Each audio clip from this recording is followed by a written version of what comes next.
Ah, init.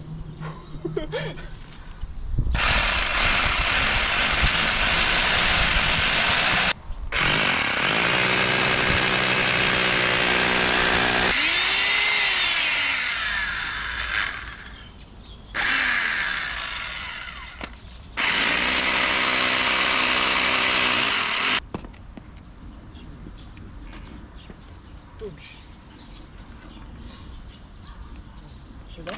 Pakaas.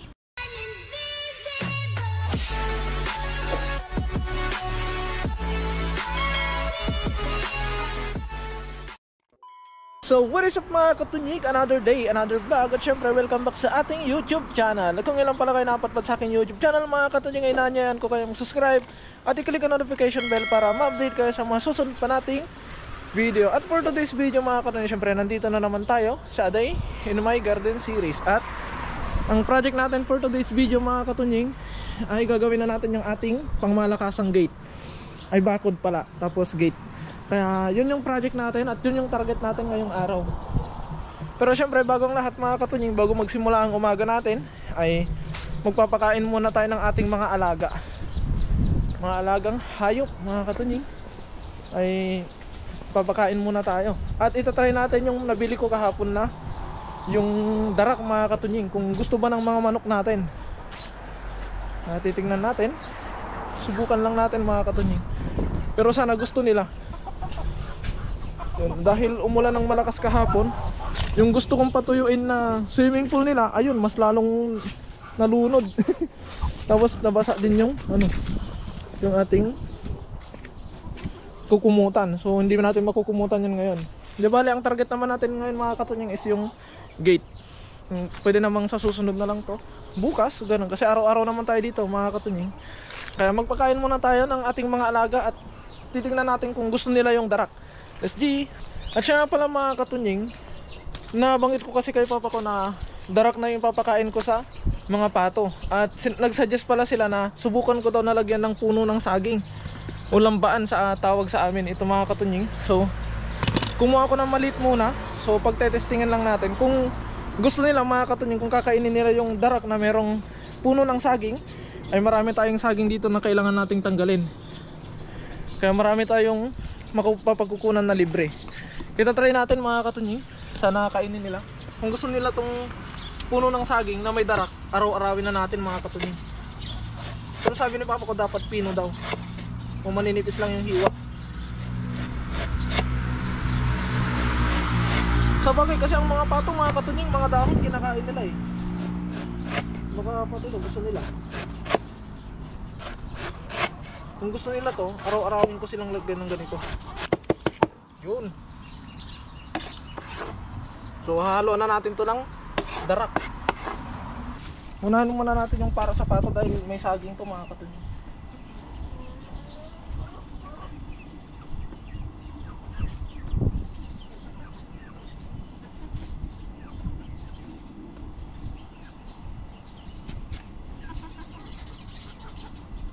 Tapos susubukan din natin dyan sa mga manok natin kung gusto ba nila ng ganito, pero yung walang saging.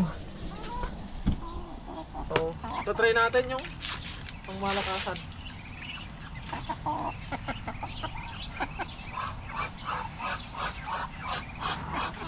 Saging with darak. Kalma lang.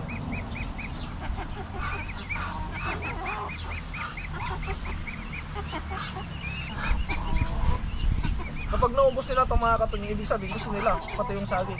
Pero kapag natira yung saging, ang inubos lang nila yung darak, hindi na tayo maglalagay ng saging. Pero ano naman siya, maganda naman tingnan, kaya-aya namang kainin.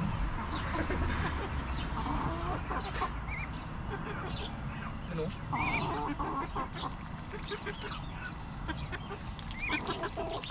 Sige nga, try nga natin kung gusto nila. Oh. Okay ah.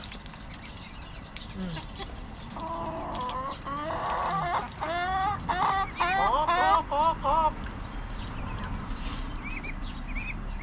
Kinakain din ng manok yung mga katunying, yung saging.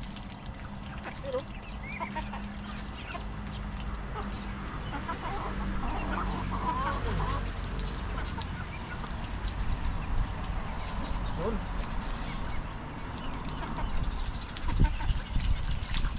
Kung gusto ng mga manok natin dito, sigurado gusto din ng mga manok natin sa labas. So ngayon naman mga katunying ay lalabas na tayo dahil gagawin naman natin, titimplahan natin yung mga nasa labas. Ano gusto nila? Okay! Pati kamay ko. Ayun, gusto nila mga katunying oh. Yan. Parang isang linggo ko hindi kumain ah.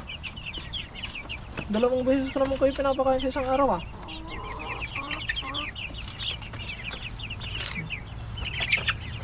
Sobra.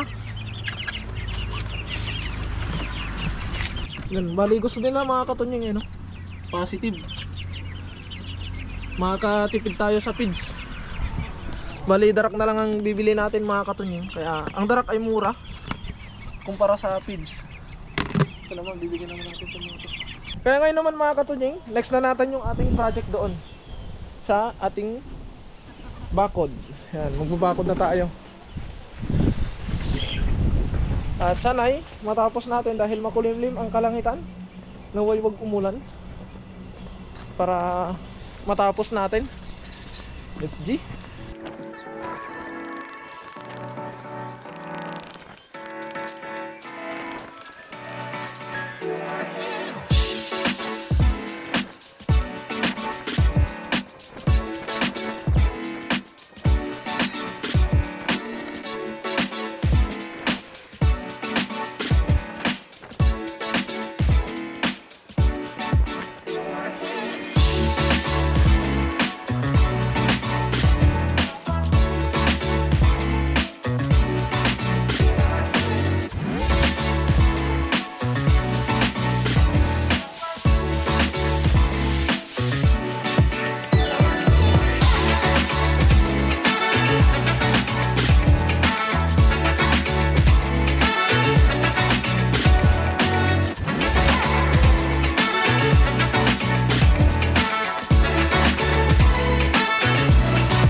Uj. Diba? Pakaangas. Kaya ayun mga katunying, so ito na yung ating finished product. So ano ko na lang, tapos magliligpit na mga katunying dahil makulimlim ang kalangitan. Delikado, baka abutan tayo dito. Kaya ayun mga katunying, so ito natapos natin yung ating target ngayong araw. Ayun, at kailangan natin magpahinga dahil bukas ay trabaho na naman. Meron na naman tayong pasok bukas mga katunying. Kaya ayun, hanggang dito na lamang muna ang update dito sa ating mini garden mga katunying. At syempre tapos na ang ating isa sa mga pinapangarap. Safe na ang ating mga alaga mga katunying. Bali sinubra ko pala dito dahil baka may possibility pang dumaan dito yung aso. Kaya ngayon ay sarado na lahat mga katunying at hindi na makakapasok ang mga aso dito. Kaya hanggang dito na lamang muna ang update dito sa ating mini garden mga katunying. Maraming salamat sa walang sawa niyo pong suporta sa akin at sa aking mga nakakasama. Mag-ingat po palagi and God bless po. Bye bye.